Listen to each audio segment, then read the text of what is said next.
আজকের ভিডিও শুরুতে একটাই প্রশ্ন, আইপিএল এর আগে যদি কোনো 14 বছরের ব্যাটার 19 বলে 63 রান করেন আর স্ট্রাইক রেট যদি 331 হয়, তাহলে কি সেটা শুধু ইনিংস নাকি একটা বার্তা?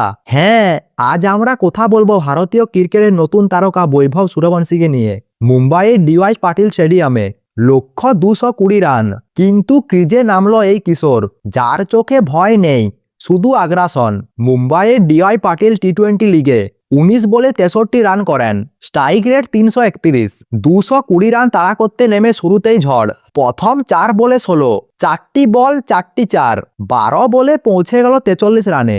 বিপক্ষ অধিনায়ক তখন ফিল্ড বদলাচ্ছেন, বোলার বদলাচ্ছেন, কিন্তু কিছুতেই থামানো যাচ্ছে না বৈভবকে। পঞ্চম ওভারে অর্ধশত রান, মাত্র 14 বলে 50, পরপর 6 এবং 4 মেরে শেষ পর্যন্ত 19 বলে 63 রান করেন। কাজ শেষ, ম্যাচ কার্যত জিতে গিয়েছিল তার দল। এই ইনিংস শুধু একটি প্র্যাকটিস ম্যাচের পারফরম্যান্স নয়, এটা আসন্ন আইপিএল এর আগে প্রতিপক্ষ দলগুলির জন্য সরাসরি হুঁশিয়ারি। গত আইপিএল এ প্রথমবার আলোচনায় আসে বৈভব। গুজরাট টাইটান্সের বিরুদ্ধে 35 বলে 100 রান, লিগের ইতিহাসে কনিষ্ঠতম ক্রিকেটার হিসেবে সেঞ্চুরি, যা তাকে রাতারাতি তাড়া করে দেয়। কিছুদিন আগে আন্ডার 19 বিশ্বকাপ জিতে ফিরেছে বৈভব। ফাইনালে 80 বলে 175 রানের অবিশ্বাস্য ইনিংস। এটা বিশ্বকাপের ফাইনালে 175, এটা কোনো সাধারণ প্রতিভার গল্প নয়। 25টি যুব একদিনের ম্যাচ, 1412 রান, গড় 56 রান, স্ট্রাইক রেট 165, 4টি 100 রান এবং 7টি অর্ধশত রান। টি-20তে 18 ম্যাচে 701 রান, স্ট্রাইক রেট 208। সংখ্যাগুলি নিজেই কথা বলছে। দশম শ্রেণীর বোর্ড পরীক্ষা না দিয়ে তিনি গিয়েছে মুম্বাইয়ের ডিওয়াই পাটিল স্টেডিয়ামে টি-20 খেলতে। এই বয়সে এমন সিদ্ধান্ত সহজ নয়, কিন্তু বৈভব বুঝিয়ে দিয়েছে তার লক্ষ্য স্পষ্ট।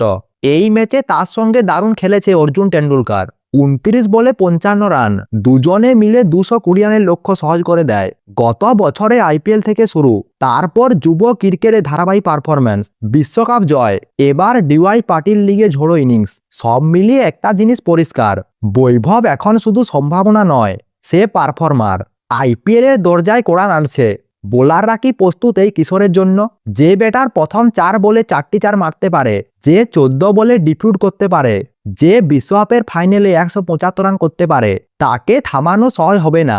ক্রিকেটে একটা কথা আছে, ফর্ম সাময়িক, ক্লাস স্থানীয়। বৈভব সূর্যবংশীর ক্ষেত্রে মনে হচ্ছে দুটো একসঙ্গে চলছে।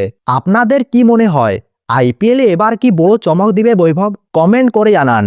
আর ভিডিওটি ভালো লাগলে ভিডিওটি লাইক দিয়ে চ্যানেলটি সাবস্ক্রাইব করে দিন।